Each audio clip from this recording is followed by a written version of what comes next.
Hey Al, I'm waiting on Melissa's second film for her to send to me. She was having some trouble.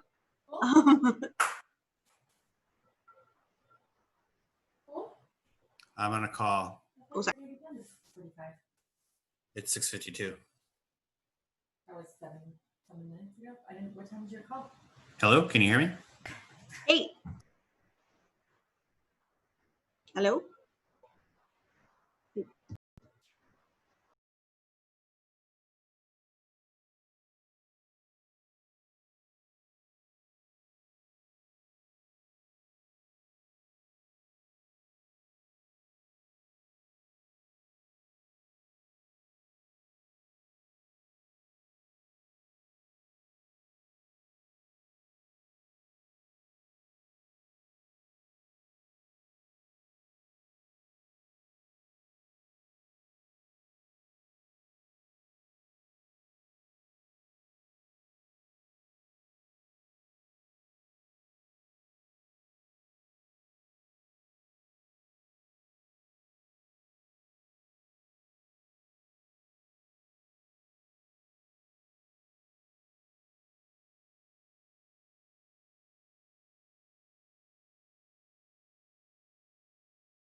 Are we live?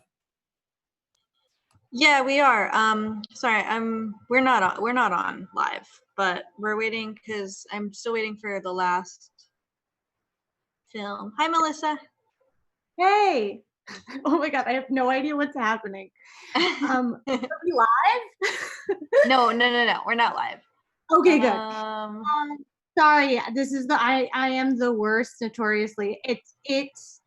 Okay, it says it has 30 seconds. Okay. I changed the graphic to say we're starting at 5. So, or 7:05, not 5. I don't think it's a very big file. It just I literally 5 minutes ago. But I'm very deadline oriented, can you tell? I think I think the audio might be live. Huh? Oh.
Eleven, your fate.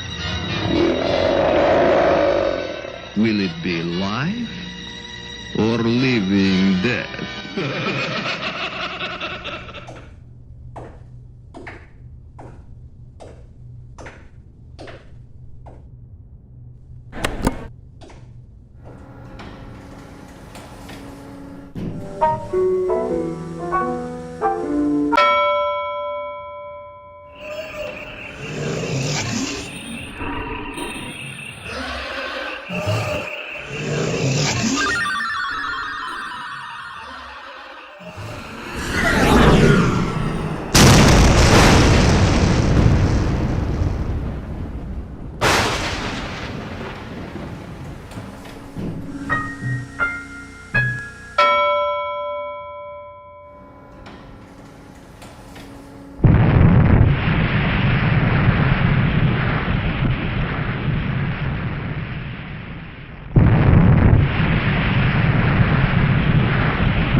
Your breath comes in gasps, hearts fall. Then, the mind explodes.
It's a wonderful age on a beautiful stage demonstrated for you. Been created for you.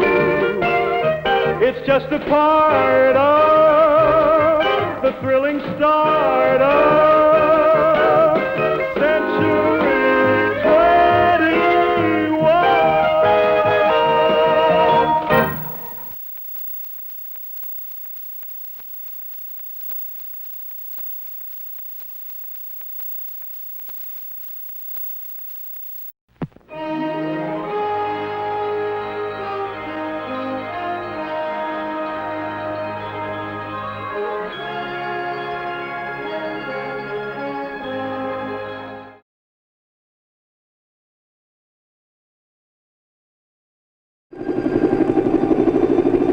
Dreams don't seem to make much sense, do they? Let's say these G's are the germs, breeding in your mouth and throat. Viruses can be scattered with each particle of saliva and mucus. When one sneezes or coughs, for instance.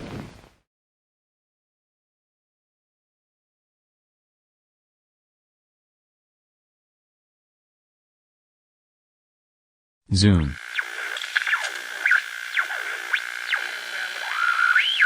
Zoom.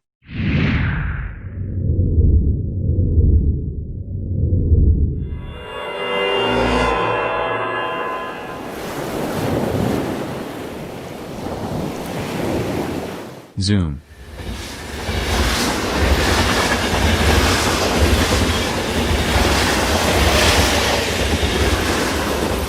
Zoom. Zoom.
Reality seems too difficult for us to face. We retreat behind defensive mechanisms.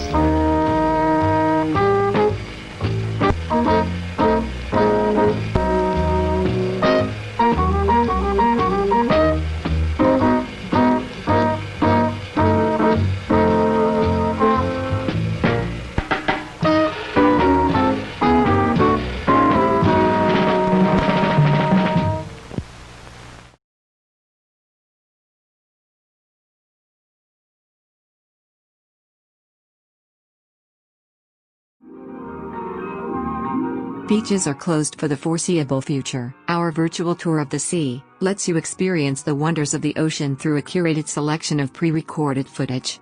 A beach trip in a pinch. Sit back, relax, and let us transport you. We're starting on a sailboat on a windy day. Diddle high in a little cabin we'll coo in a sailboat in the sky. High diddle high in a little plane built for two we'll go sailing, you and I. If you'll be the girl and I'll be the fella, my head'll whirl like a whirling propeller. High diddle my, every little dream will come true in a sailboat in the sky. But what's it like under the waves? Marine tour guide Robert Wagman has the answer. The ocean floor is a dream world, silent, vast, mystic, unreal, lonely beyond words, beauty that haunts one, majesty all its own, inhabited by strange, weird creatures. In this submerged world, unreal lights play across the ocean floor. Strange fish peer out of unexpected corners. Forests of gently undulating seaweed. Whoopee! And that is that. Thank you, Robert. Now, we're almost out of time. Here's a marine montage for good measure.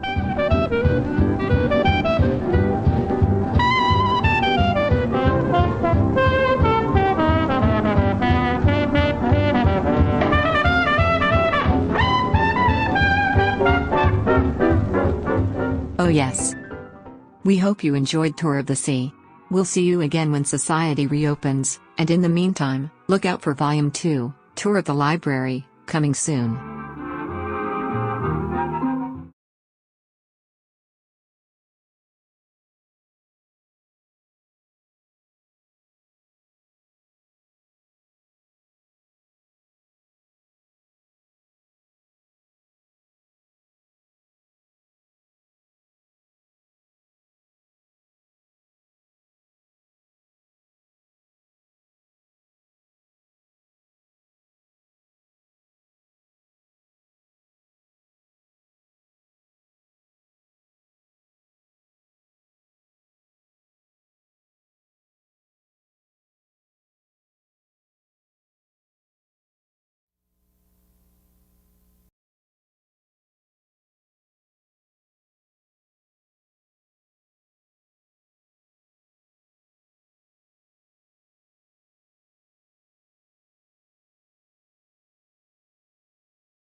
11 rule of fate.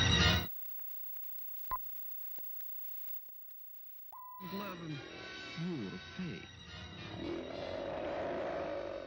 Will it be life or living death?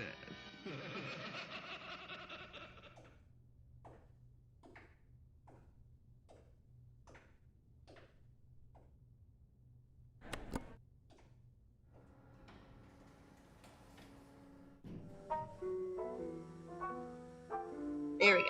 All right, hello everyone. Those were 3 films in a row, at least partially by Melissa McClung, who is joining us to discuss them. 3 films in a row, at least partially. All right, so I'm hearing myself. So maybe sorry. Dave. Yeah, it's okay. Dave? I think it's Dave. Yeah. Yeah, so just for everyone watching, the first one, let me just make sure I have all the names right so I can read them out loud to our viewers. Elevator of Earthly Destruction, which was actually originally a film sprint film for one of our Northampton Open Media's programs that we do every year, where participants make a short film over the course of 7 days with prompts that we give them. And then Melissa expanded that to be the longer version that you saw. Then Video Sketchbook, which just came in right under the wire for us to watch, which it seems like and then finally Staying in One Place. Yeah. So which do you want to talk about first? Oh, good question. Well, I guess I would like to say right away that one thing I really value about Focus Locus is that it's such a good opportunity to show works in progress. and to show kind of iterations of different things. So Elevator of Earthly Destruction is pretty much done. I started with a 2-minute version of it for the 7-day film sprint 2008, 19, because I remember 19, watching yeah. it for the first time. Yeah. Oh, cool. And then I really liked what I was doing, so I expanded on it and made it a 4-minute piece. And so that one's pretty much done. I think there's like a little bit of sound design still to come, but otherwise it's done. Video sketchbook is exactly what it sounds. So I think that I had a lot of like pieces of things, and I started doing some animation during quarantine, and I sort of wanted to just show it and like show things really undone, because I think that especially visual artists have they can show their sketchbook and people understand what that is, but I don't think that video artists necessarily always have like a venue to do that, because we're all so inundated with media and we're so used to seeing it all polished. And I really liked the idea of having things works in progress, but also a way to show all of those together. So they're all just thoughts. Maybe some will expand into actual pieces, but otherwise they just like keep my brain moving, and they're fun. And especially during this weird time, I wanted to kind of document my imagination. And then finally, Staying in One Place is a really fun kind of always progress piece. It's something I've been doing with my friend Michelle. She's a friend from childhood who's a movement artist in the area, and we both grew up around here. And so that's sort of the title is a little bit of a play on that. But we go to the Park Hill Orchard over in East Hampton every other year and film. So we've done that for 2 years now, so 2018 and 2020. And then we hope to just like do that for the next 10 years or something, and see and keep adding footage. And it already had kind of one iteration where I just showed some footage at a previous Focus Locus, but this one's like has this score element. And then who knows, in 2 years, maybe we'll make it, we'll have more footage and we'll make something completely different. So that's kind of a sum up of all of them. But is that what you asked for? That was a great summary. I do think let's pick one to start with. I feel like Elevator of Earthly Delights, just because we watched it first.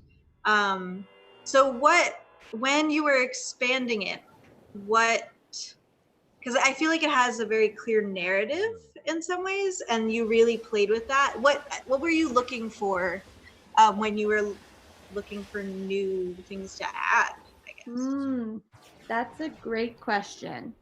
Well, so to answer that question, I'll go back to the original idea. Was I had been starting to work with footage from the Prelinger archive, and I thought, wouldn't it be, but I'd sort of just done like collage abstract, and I thought, wouldn't it be fun to do, to try to make a new narrative out of all these pieces, out of all of this old footage, this like gold. It's all this government footage, it's all this, it's all public domain footage, and it's just awesome. And so the prompts, I believe, in the 7-day film sprint I got were atomic bomb, elevator, and tour guide. No, that was this year. I don't know. Elevator and atomic bomb. Oh, and dinosaurs. And so something about my brain when I thought of dinosaurs and atomic bomb, I was like, perfect. Somehow those connected in a destructive way for me. And so, but then as it came into focus, I sort of wanted to push the narrative more like towards this idea of climate change, because that like just came up right at the end. So pretty much if you cut the 4-minute film in half, it's like what I had for the film strip.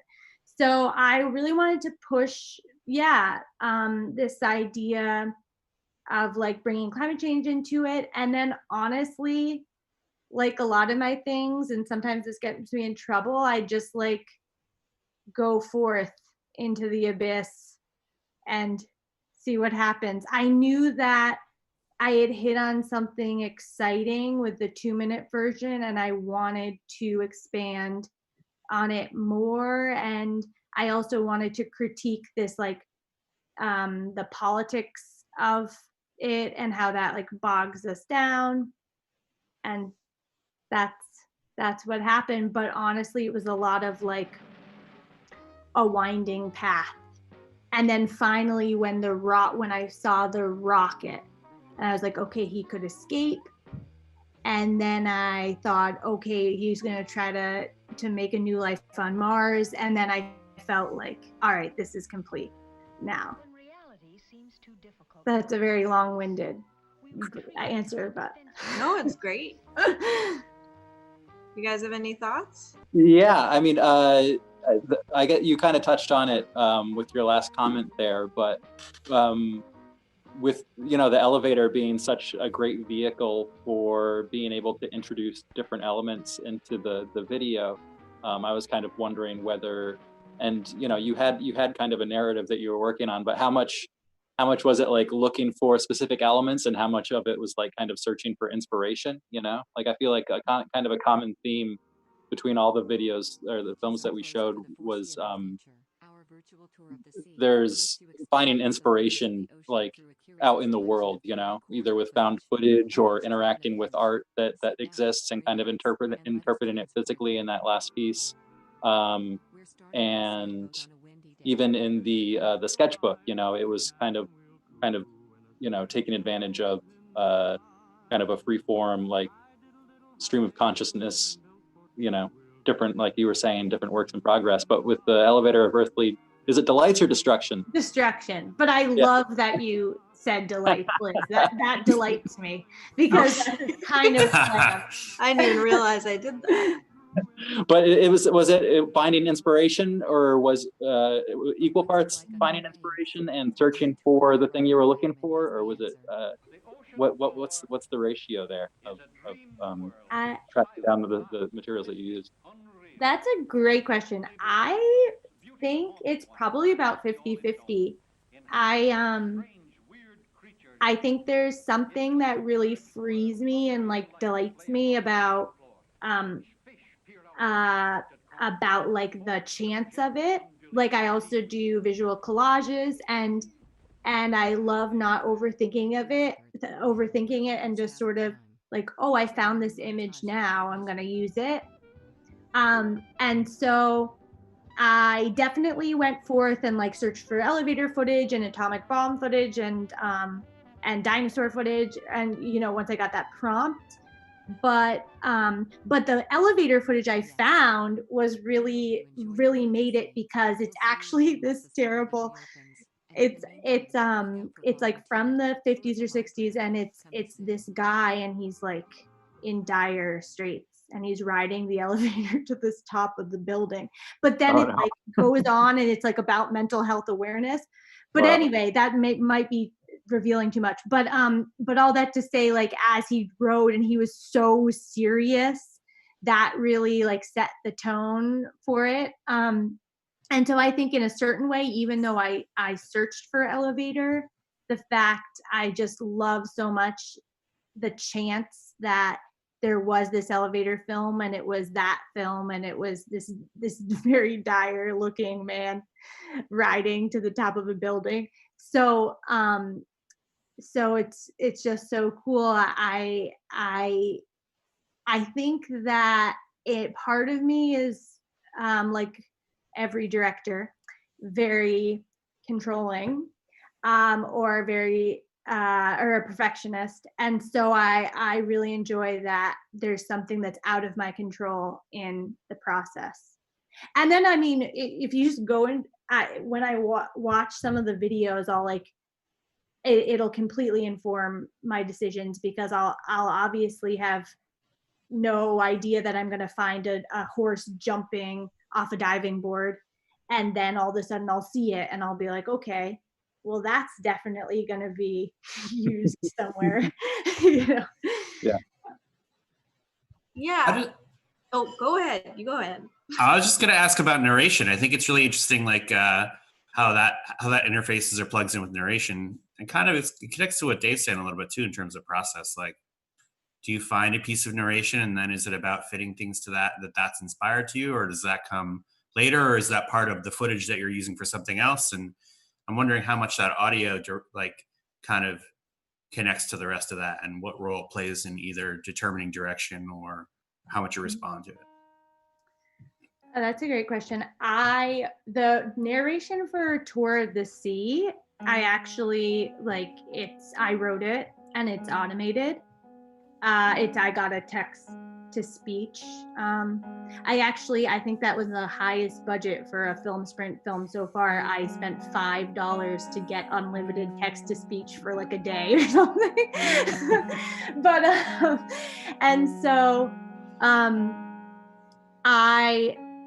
I kind of wrote, but definitely with that, those like cassette tapes or that are, infomercials in mind. But that was a decision because I needed something to string it together. Narration is always out of desperation, but it doesn't mean it's always bad. But then in terms of the other narration, I mean, I guess the most interesting thing I can say about that is I definitely, for some of my other films, like one I'm finishing now, I often take, pretty often take like sound or narration from an existing clip if I like how it sounds. But then, especially for some of my more extensive short films that have production value and I have a budget and I'm like directing them, I'll re-record them and change the words slightly to and really use it as just like a base, because sometimes I'll find a piece of audio I like, from existing footage that I like so much and I don't want to let it go, but it doesn't quite fit. And so I've done that a lot, especially with this recent film that hopefully will come out someday called All the Marbles. I want to ask about specifically the video, I'm not going to say it, the video sketchbook, almost the video diary, the video sketchbook. So what is your process with that? Because obviously with the film sprint film, we gave you the first couple of words to search the Prelinger archive for, and then that would lead to jumping off points. But when you wake up on the day of any of these specific days written in the sketchbook, where do you start? Sorry.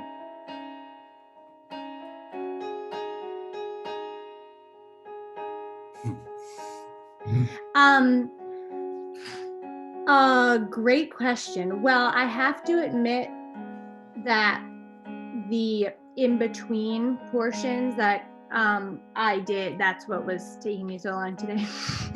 But I did really do this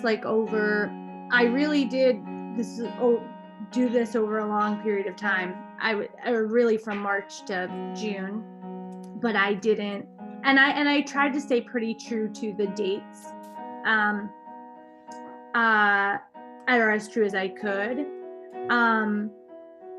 But my process specifically, I don't know. I just make connections. I think for this one, I had certain topics. I was like, oh, I want to make something about face masks, and I could imagine I got really into these play on words and Zoom and the face mask. And so but that was really that would be the kernel of the idea. And then I would start looking for things or gathering things. I started taking screenshots of all my Zoom calls and things like that. And and it really is so much fun because I've relieved so much pressure because there's no destination except to like put this in the sketchbook. I don't really ever have an idea of how long it'll be, or like it could be 10 seconds, it could be 3 minutes. I don't care. And I also like the whole point is that it can be undone. So like the Langston Hughes poem inspired one I really like, and I just didn't have, but I haven't done sound for it. And I think in a way, what's really nice about the like framing of a video sketchbook is that I think there's like still value and worth to show it to people, and I still think there's still value and worth to do it. And sometimes like I think a lot of artists, I get like paralyzed when I have an idea, like the Langston Hughes poem. I had this idea and it gets so grand in your mind, and you're like, yes, I want to like cut out all the worms, and I want to like cut the earth in half, and then that can be really prohibitive to starting it or like getting momentum because you're holding so tight to the idea. So yeah, for instance, that Langston Hughes one is like one I kind of had the whole idea for. And so I really enjoy it because, I got to the point and it didn't have sound, and I was like, moving on for now. I mean, I might go back to it, but moving on, I have to do something new. So I forget the original question, but the video sketchbook is cool. I don't know. Maybe it's really navel gazing. I don't know. What was the difference? What was the difference in Spot the Difference? Can you spot the difference? Are you going to let us know? Or is it a secret? Should it be a secret? I mean, the whole difference was, that was the whole point. It's a trick. It's like, it didn't, I mean, the difference was they literally, there's half of that's shot this year and half of that's shot last year. And I won't even tell you if it's the back half or the front half, which is which. You'll just have to guess. And so I liked the idea that like a confrontational question a little bit, like yeah, it's kind of a joke. I like that. If I couldn't see a difference. Well, exactly. And I guess to me, not to spell it out too much, and maybe hopefully you got this from it, but like, this year is so different than 2019. But to me, that was like, well, nature's not that different. And like being around my house isn't that different. And I just happened to have taken this footage with my iPhone actually in 2019 on the day that Agnes Varda died, because I was walking home and I was like, and just like something about the cornfields and stuff like were so picturesque. And I was like, and they reminded me of her, of like Vagabond. And so I was like, oh, if I had a camera, I would just film. And then I was like, I have my iPhone, I'll be like Agnes. And so I shot that footage, and then I didn't know what to do with it.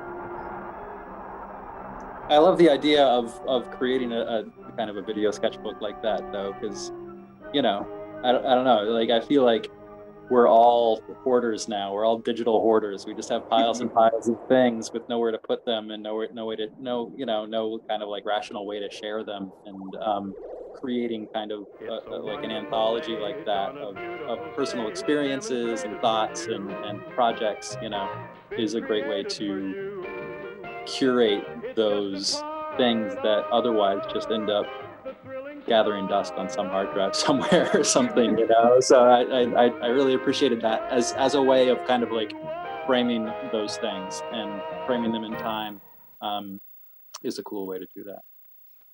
Thanks. Yeah, it's really cool to hear that you did sort of the commentary portion today, like much later. You know what I think? As you were saying. I did the just like the titles basically. Oh, okay. I thought you did the whole sketchbook part today.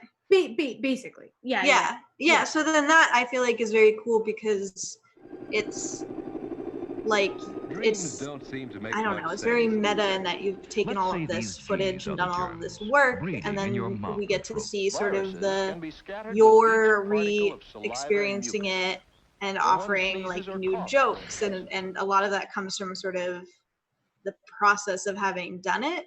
I don't know. It's a very cool. Well, what tips would you have for someone who wanted to start a video sketchbook at this point in quarantine? Well, that's such a good question. I mean, Zoom. at risk of giving away my secrets, like my secret dream that I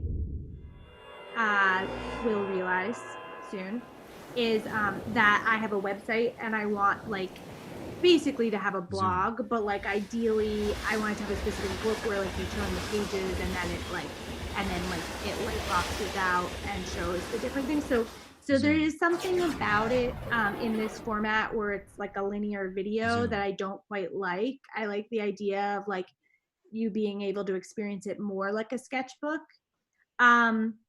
But my advice for someone starting out is just start. I mean, I think now that I've gotten this far, I'd really like to do it more like a process and like add to it, like it seems like I did, because I've gotten it started, and you know, like tomorrow I could make something and then add it on. But this, I worked on all the sketches, like I said, very process oriented, but then I put it all together today. I would say the best to someone, that the best part about it is that there's no pressure. Like literally some things are like 1 second of me like writing my name. And so if you have any little idea, just do it. Because sometimes like I censor myself because I realize how much work it takes to make a film, and I'm like, oh, do I really like that idea enough? But the video sketchbook just lets you do whatever you're thinking. Great. So let's talk about this last film. Let's talk about the film that this event is actually named for, Staying in One Place. So you were talking about how this is footage that is across many years. Yes? Yeah. Yeah. Can you remind me how many years it is? Is it 2? So we shot the first, when Michelle has short hair, we shot that in 2000, fall of 2018. And then we shot this last, it must have been 2007. Yeah, sorry, it was fall 2017, because then we shot this past fall in 2019. So it's been 2 years now, and we plan to continue it in 2021. Wow. Do you have sort of, I feel like that's kind of the boyhood thing, you know, like what do you think it will look like? What do you want it to look like now? And what is it different than what you wanted it to look like when you first stepped outside with the camera for the first time for this project? Well, I think there's a theme to all of the works here, and this isn't always the case, but all of these works I just go forth without a map and I see what comes. And Michelle was really on board with that. And so we it picked a beautiful afternoon and said, let's do it. Let's see what comes.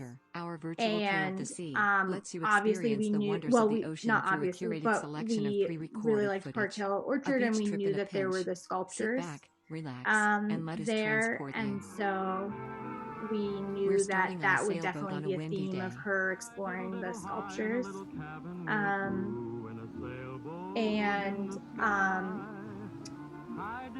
And then when we came back in 2019, we really just again saw what came, but we also had a few key things, like Michelle did her costumes.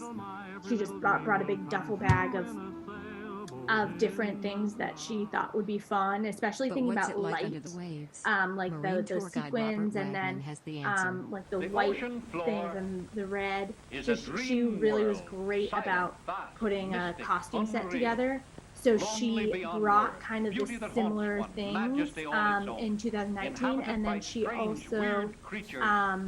and then In we this also had a few submerged world, shots in unreal mind, lights play across because the like I ocean floor. said, Strange fish peer out I of forgot, I think we were talking unsuspected about corners. beforehand, but Forests of like I said, gently we had undulating looked at the seaweed. footage from 2017 and sort of worked with it.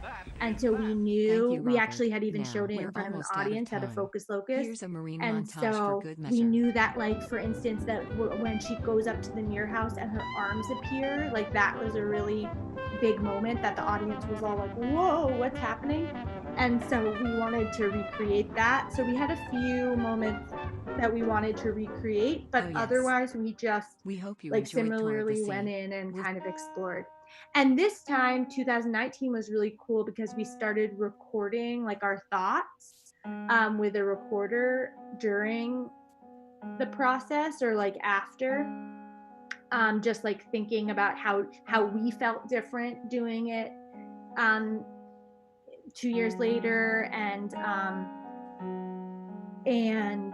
that was really fun. So maybe in some other iteration of this project, we'd have a sort of score of us like talking about the experience of making it.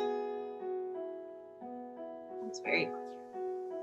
It kind of, I went to a show at the Worcester Art Museum this past winter where they, early spring, no, it must have been winter, because nothing happened in spring. Yeah, nothing happened in early spring. But they did this really cool thing where they had different florists do flower arrangements to pair with different pieces of art in the museum.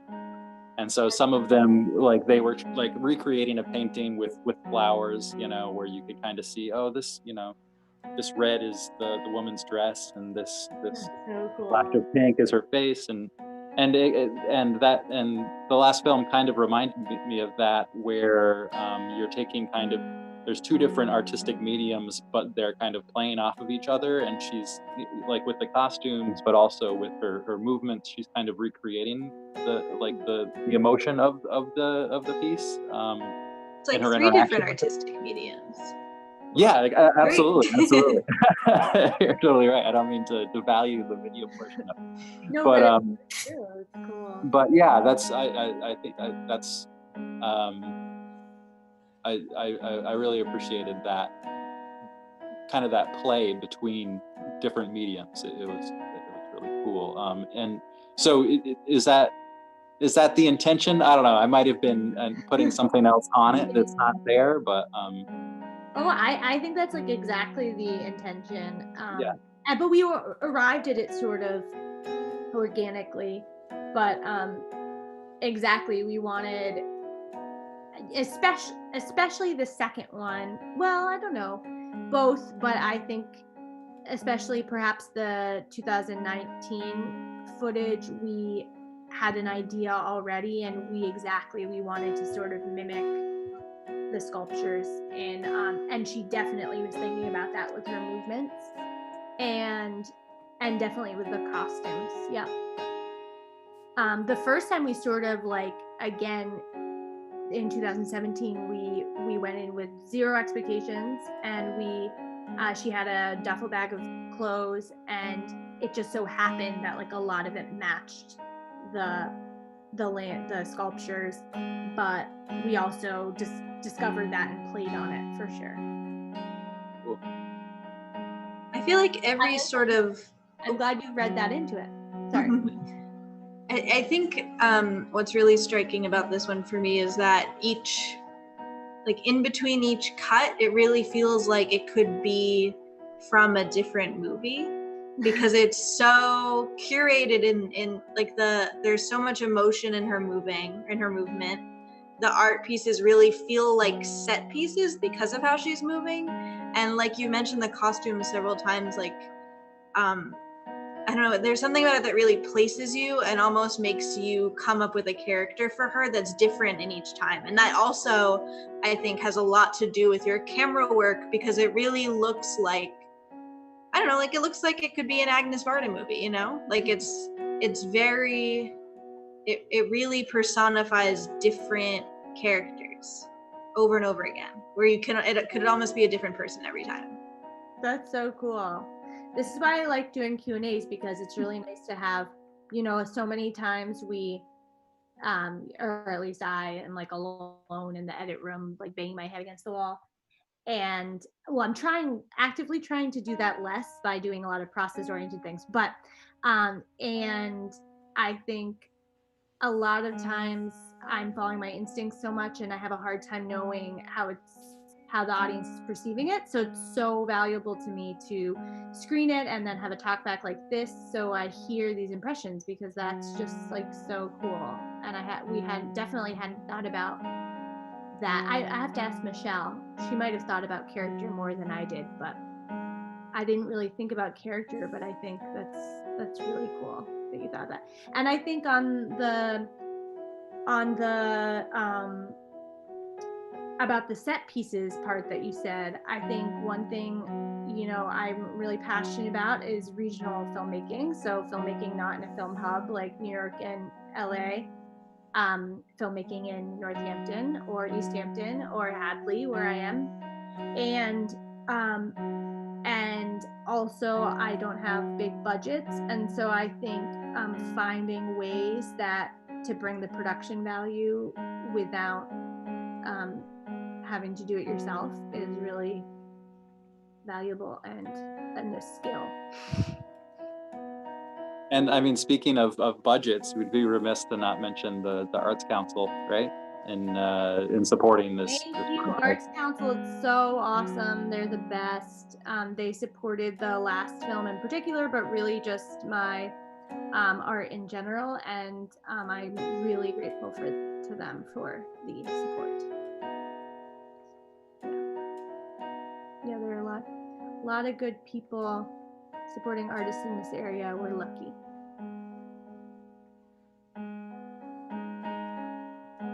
On another note, I saw that you the Louis film got into the Melbourne Film Festival. Is that true? I've started calling it the little film that could, because I'm just amazed. It's gone really far. I mean, Melbourne's a big deal, and it's like technically it's international premiere, I guess. But and then it got into Ann Arbor, which is like absolutely humongous. I was so stunned. Unfortunately, I couldn't go. It was March 24th. It was right as everything was hitting, but they did such a fantastic job doing a virtual festival, and they were really the like innovators of that. But I just cannot believe it.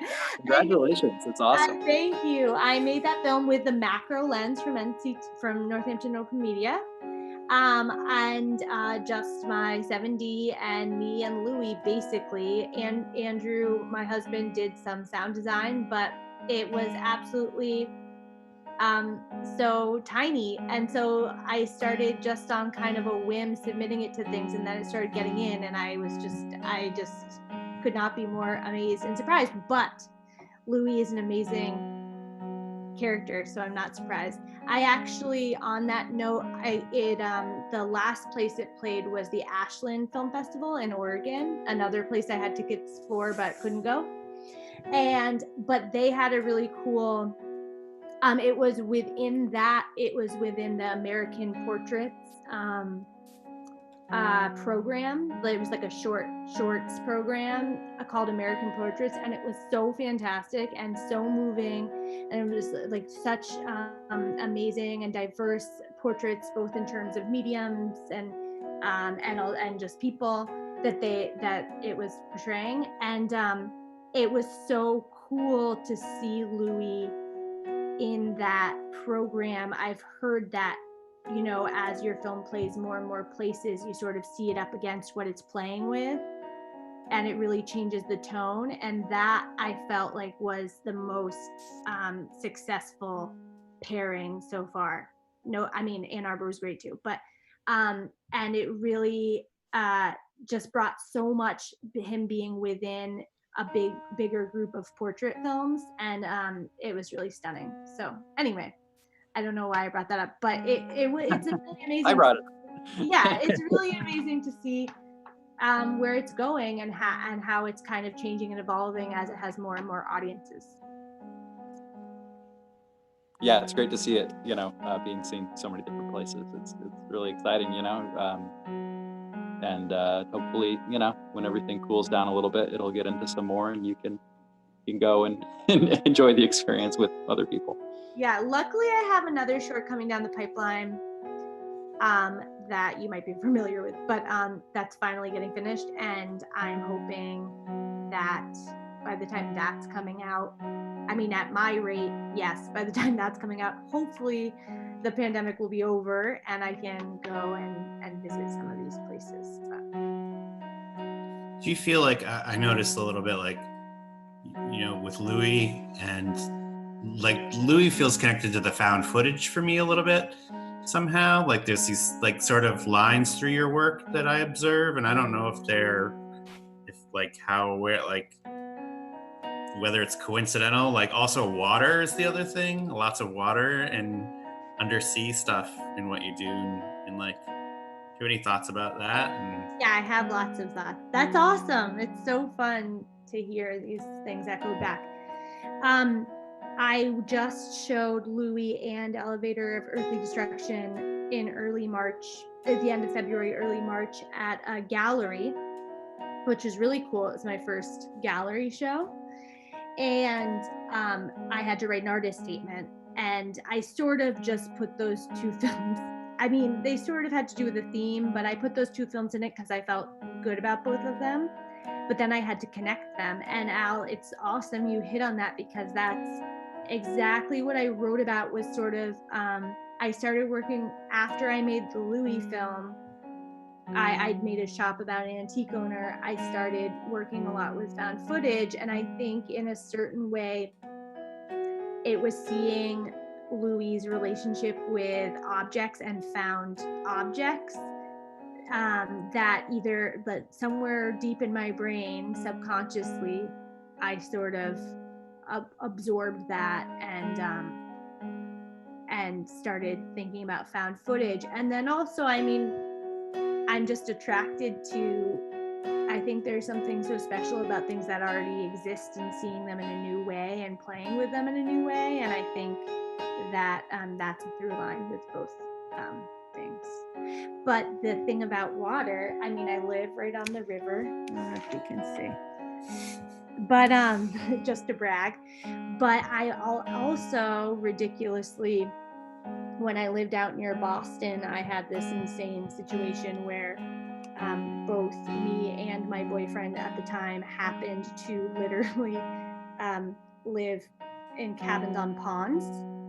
So then when we were moving together here, I said to him, do you think we could ever find a place on the water in Western Mass? And he said, maybe a swamp. And I said, okay. And then the next day we found this place on Craigslist. So there is something. I'm also an Aquarius. I don't know, but it just comes out. But I am too. Yeah. It's so funny. I work at PVPA, and we were going around our 70-person staff, and we were saying our names. And we also, like, someone as a joke started saying their signs. So everyone started doing it, and no one was an Aquarius. And I was so surprised. And then all of the arts teachers, we were sitting on one side, and then almost all of us were Aquarius. It was so bizarre. It was really weird. Anyway, that's my thing. I wonder often happens that way. Someone's still watching. This is such a nice, indulgent Q&A. I love talking about myself.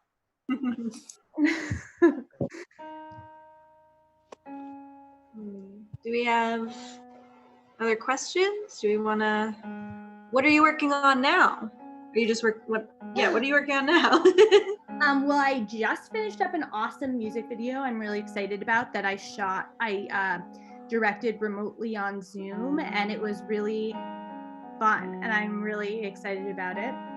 So that's coming out soon by the band Dutch Tulips. But then I am working on this film called All the Marbles that I started in grad school, and I got to a good draft where I could graduate from my grad school program, but I didn't quite feel good about it. And I really put it away in a drawer for almost 2 years now. And so this next month I'm gonna finish it, and I have nothing else on my plate, and I'm very excited to be at this point. It took a global pandemic and the world to completely slow for me to finally take that movie out of the drawer, but it's gonna happen, and I'm very excited about it. So it might have a different name once you hear of it next, but wow, exciting. yeah, it's live action. It's a live action narrative short, and it also has Louis. Not that you saw Louis, but Michelle is an extra in it, so that's cool. You can look out for her. It has some. That's where I start. It's where I started playing with found footage, and it ended. It's when Al asked me about narration, I used narration from found footage, but then re-recorded it. So cool. Well, we'll look out for that. Hopefully you'll show it to us in this format or any other format. That'd be great. Yeah. Guys, any other questions? No, it's great to see you, Melissa. Thanks for doing the screening tonight, and Of course. glad Thank to see you. you're doing good. I can't believe all three of you are on this call. I feel honored. It's so fun, but it's really good to see you. Weirdly, Zoom is getting like more and more normal, which is very bizarre. But There's in the diary piece or the notebook piece about Zoom, when you did flash through all the stills of the Zoom calls, it was like, I don't know, it was like horrifying. All these like pleasant like zooming things, and then you show that and it's like, Okay, that's great. Brain is hitting you. I also added like kind of an intense sound effect there. Yeah. Cool. But yeah, this is awesome. Thank you. You're so welcome. Well, thank you so much. Thanks for dealing with my my up into the wire-ness. And you guys are the best. Your Northampton Open Media, you can get equipment now, right? Mm-hmm. Like once a week, so that's awesome. And I use their equipment a lot. Anyway, for anyone who's still watching, Friday checkouts, Tuesday Dom check-ins. is the best. What is Friday checkouts, Tuesday check-ins. Ooh, okay. This is good to know. And I'm so glad you all are doing okay. Thank you. You too. All right. Okay. All right. Good night, viewers. I'm gonna take us off